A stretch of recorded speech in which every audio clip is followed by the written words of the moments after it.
Assalamualaikum warahmatullahi wabarakatuh. Pemirsa, berjumpa lagi bersama saya Fibi Srayu Anita dalam Jurnal Kotim. Informasi mengenai Kabupaten Kota Waringin Timur dan sekitarnya telah kami rangkum untuk Anda. Berikut informasi selengkapnya.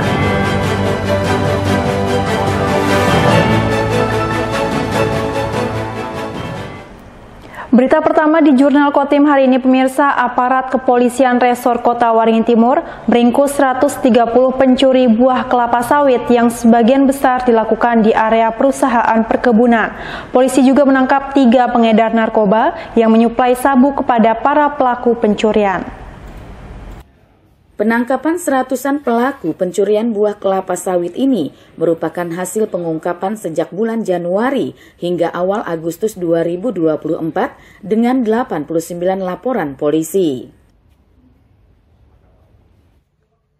Saat ini sudah ada 33 laporan polisi yang dilimpahkan ke Kejaksaan Negeri, 31 laporan polisi dalam tahap penyidikan, dan 25 laporan polisi dalam tahap penyelidikan. Aksi pencurian dilakukan di 27 lokasi, sebagian besarnya di area perusahaan perkebunan kelapa sawit, dengan barang bukti hampir 100 ton buah sawit senilai 250 juta rupiah lebih. Polisi juga meringkus 3 pengedar narkoba jenis sabu yang mengedarkan kepada para pelaku pencuri sawit. Sebagian besar pelaku pencuri sawit ini dinyatakan positif narkoba. Ada dugaan pencurian buah sawit dilakukan di bawah pengaruh narkoba dan hasil pencurian digunakan untuk membeli sabu. Dengan mengamankan tersangka sebanyak 130 orang, baik yang sudah dilimpahkan ke Kejaksaan dan masih dalam proses penanganan. Adapun korban dalam tindak pidana ini adalah tentunya perusahaan sawit, baik yang berbentuk perusahaan grup maupun koperasi.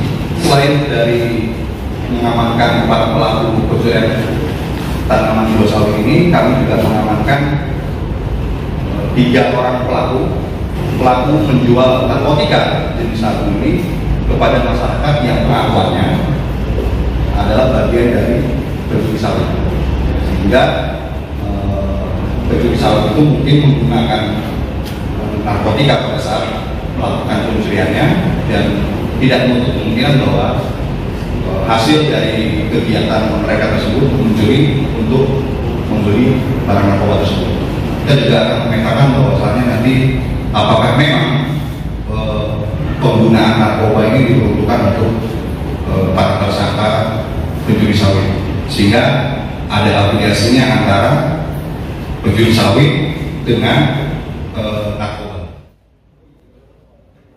Polisi juga mengamankan alat panen dan angkut buah sawit curian, termasuk 1 senjata api rakitan.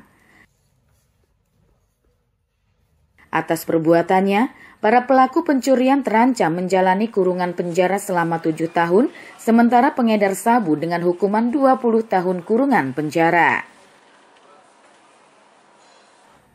Atas perbuatannya, para pelaku pencurian terancam menjalani kurungan penjara selama 7 tahun, sementara pengedar sabu diancam hukuman 20 tahun kurungan penjara. Masud Badarudin, Hayat TV.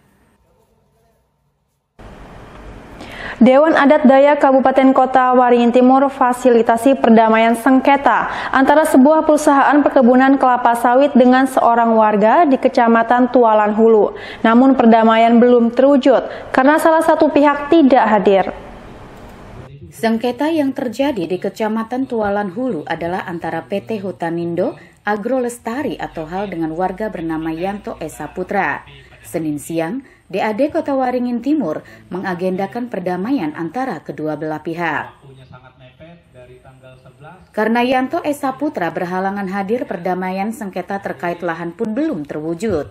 Kegiatan yang dihadiri Damang Tualan Hulu dan pihak perusahaan dialihkan menjadi silaturahmi. DAD Kota Waringin Timur telah membentuk tim mediasi dan sudah mengecek objek sengketa. Penggunaan ritual hinting pali di PT HAL yang sempat menuai protes karena dinilai tidak sesuai peruntukannya akhirnya disepakati untuk dilepas. DAD terus berusaha memediasi kedua belah pihak hingga tercipta kesepakatan damai. Upaya mempertemukan kedua belah pihak akan kembali dijadwalkan ulang. Nah, makanya melalui surat tugas yang diberikan oleh Ketua Umum Dewan Adat Dayak Kabupaten Kota Waringin Timur kepada DAD untuk membentuk sebuah tim. Jadi kita ada tim, namanya tim mediasi. Mungkin ini acara seremoninya dulu lah. Dan kita akan tetap upayakan bagaimana persoalan itu bisa tuntas pada nantinya. Dan persoalan itu juga kita harap berakhir di perdamaian. Pihak Damangnya hadir, pihak PT Halnya hadir, tetapi pihak Yanto Esa Putranya selaku objek dari sengketa itu tidak hadir. Akhirnya ini tidak terjadilah dan akan kita agendakan untuk selanjutnya. Tetapi pada prinsipnya saya sudah berkomunikasi melalui telepon dengan Yanto. Pada prinsipnya beliau juga keinginan juga mau berdamai, tetapi seperti apa perdamaiannya gitu. Ini yang belum kita sepakati. DAD Kota Waringin Timur juga meminta pihak perusahaan mencabut 2 upaya hukum yang telah dilakukan. Permasalahan sengketa tersebut diharap dapat diselesaikan melalui jalur mediasi. Mashud Badarudin, Hayat TV. Seorang waria berusia sekitar 50 tahun ditemukan meninggal dunia di salon miliknya di Jalan Iskandar Sampit, Kabupaten Kota Waringin Timur. Korban ditemukan dengan kondisi telah membusuk setelah 4 hari tidak terlihat. Penemuan mayat bernama Abu Jirin alias Ririn pada Selasa pagi sontak menghebohkan warga sekitar. Warga yang penasaran tampak memadati lokasi kejadian.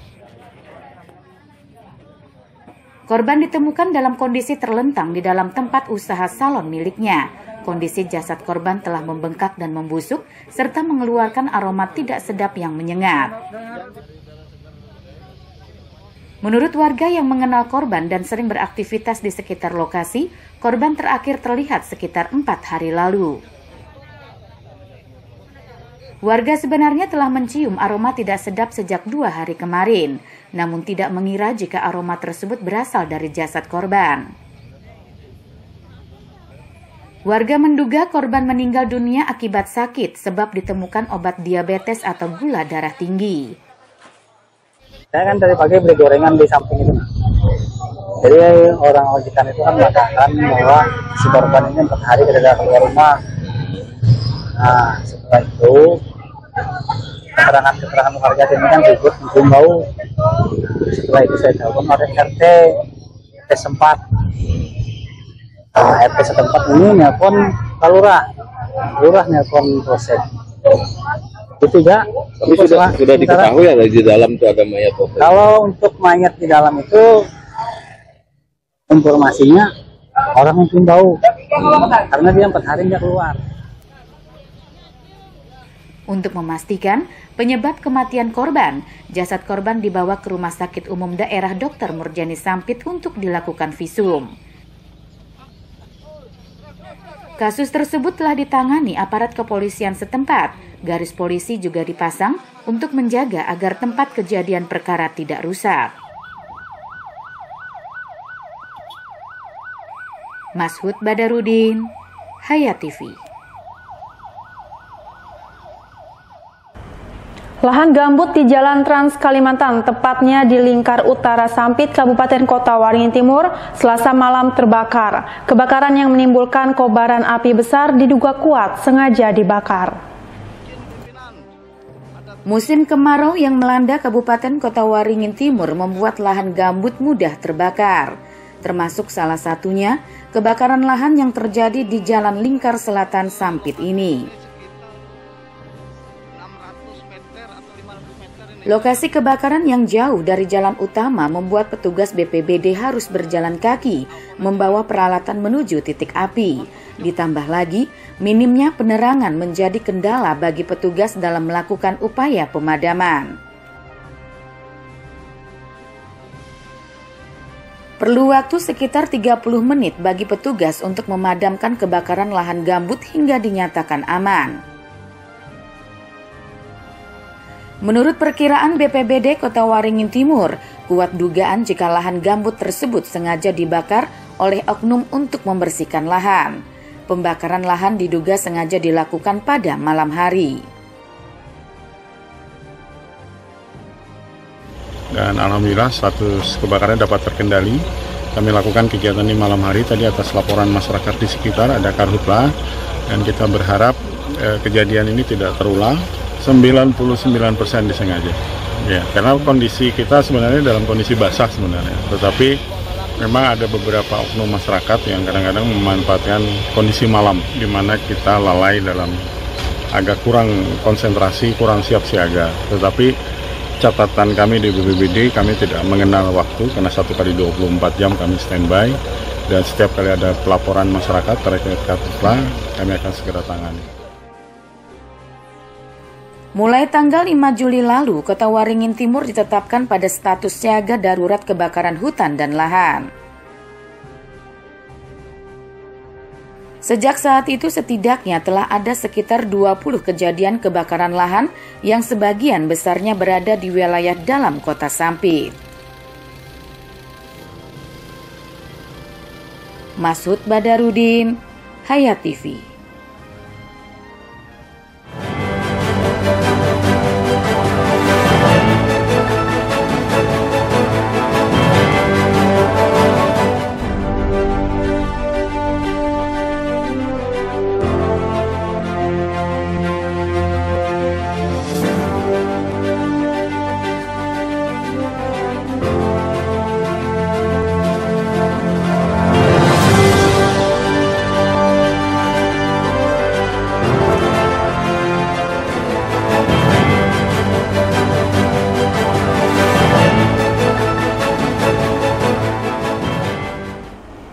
Komisi Pemilihan Umum Kabupaten Kota Waringin Timur akan segera membuka masa pendaftaran pasangan calon bupati dan wakil bupati.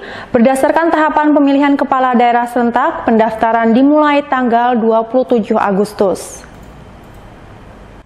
Dibukanya masa pendaftaran pasangan calon bupati dan wakil bupati Kota Waringin Timur sesuai tahapan dan jadwal pemilihan kepala daerah serentak tahun 2024. Ketua KPU Kota Waringin Timur Muhammad Rifki mengatakan pendaftaran pasangan calon berlangsung 3 hari mulai tanggal 27 hingga 29 Agustus. Pendaftaran di tanggal 27 dan 28 Agustus dibuka mulai pukul 8 pagi hingga 4 sore. Sedangkan pada tanggal 29 Agustus dibuka mulai pukul 8 pagi hingga 12 malam. Dalam mengajukan pendaftaran terdapat 2 syarat yang harus dilengkapi pasangan calon, yaitu syarat calon dan syarat pencalonan. Syarat calon berisikan tentang pribadi calon, sedangkan syarat pencalonan berisikan rekomendasi partai dan lainnya. Kami siap menerima pendaftaran dari tanggal 27 dan tanggal 28 itu di jam kerja, dari jam 8 sampai jam 16. Kemudian di hari terakhir tanggal 29 itu dari jam 8 sampai dengan 23.59. Untuk syaratnya itu terbagi 2 ya. Jadi ada yang namanya syarat pencalonan dan ada yang namanya syarat calon. Kalau syarat pencalonan itu wajib tuh. Nah, jadi kalau syarat pencalonan itu tidak lengkap dan tidak benar, maka KPU akan mengembalikan berkas itu. Nah, kemudian yang kedua adalah syarat calon. Syarat calon itu kaitannya dengan pribadi calon. Nah, jadi yang pertama syarat pencalonan itu terdiri dari ada pernyataan dari calon, kemudian persetujuan dari partai pendukung. Nah, itu. Kemudian surat pencalonan dari partai. Dalam mendaftar sebagai calon bupati dan wakil bupati Kota Waringin Timur, pasangan calon harus mendapat dukungan minimal 8 kursi atau 20% dari total 40 anggota DPRD. Hanya ada 1 partai politik yang dapat mengusung pasangan calon tanpa harus melakukan koalisi. Masud Badarudin, Hayat TV. Beralih ke berita dari Kota Waringin Barat, pemirsa, Posyandu Mandiri Aroma 1 Desa Sungai Kapitan mewakili Kecamatan Kumai dalam rangka lomba Posyandu tingkat Kabupaten Kota Waringin Barat tahun 2024.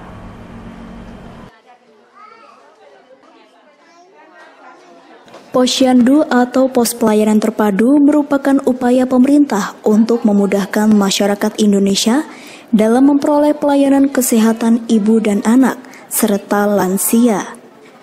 Melalui Posyandu, pemerintah berupaya untuk menyediakan layanan yang dibutuhkan masyarakat, seperti perbaikan gizi dan kesehatan, pendidikan dan perkembangan anak, peningkatan ekonomi keluarga hingga ketahanan pangan dan kesejahteraan sosial. Oleh sebab itu, untuk membangkitkan semangat kader Posyandu di Kota Waringin Barat, dan untuk mewujudkan tujuan utama Posyandu, pemerintah daerah Kota Waringin Barat mengadakan lomba Posyandu terbaik tingkat Kabupaten Kota Waringin Barat, Kalimantan Tengah. Setiap kecamatan menunjuk perwakilannya untuk mengikuti lomba tersebut. Untuk Kecamatan Kumai, pemerintah kecamatan dan puskesmas Kecamatan Kumai mempercayai Posyandu Mandiri Aroma 1, Desa Sungai Kapitan untuk mengikuti lomba. Di sela-sela melakukan penilaian, Ketua Tim Penilai dari Kabupaten Kota Waringin Barat, Haja Harli Saparia, menjelaskan penilaian perlombaan Posyandu diantaranya meliputi administrasi dan pengelolaan Posyandu, data kelengkapan administrasi, sarana peralatan dan kemampuan kader, dari mulai pendaftaran, penimbangan, pencatatan, penyuluhan serta kegiatan tambahan penunjang kesehatan. Posyandu terbaik akan mewakili Kabupaten Kota Waringin Barat ke tingkat Provinsi Kalimantan Tengah yang akan dilaksanakan bulan September 2024 mendatang. Yang pertama pasti pelayanan ya, bagaimana step-step mereka pertama kali hadir, kemudian juga kegiatan di Posyandu itu sendiri, dari sekian banyak kegiatan dari mulai Posyandu balita, yang hamil, lansia, remaja dan lain sebagainya, dan juga pelayanan yang lebih mengedepankan kesehatan masyarakat. Dalam kesempatan ini, anggota PKK dan Posyandu Mandiri Aroma 1 Desa Sungai Kapitan memamerkan hasil karya mereka seperti pembuatan makanan ringan dan berbagai macam bibit tanaman sayur-sayuran. Jamri, SBTV.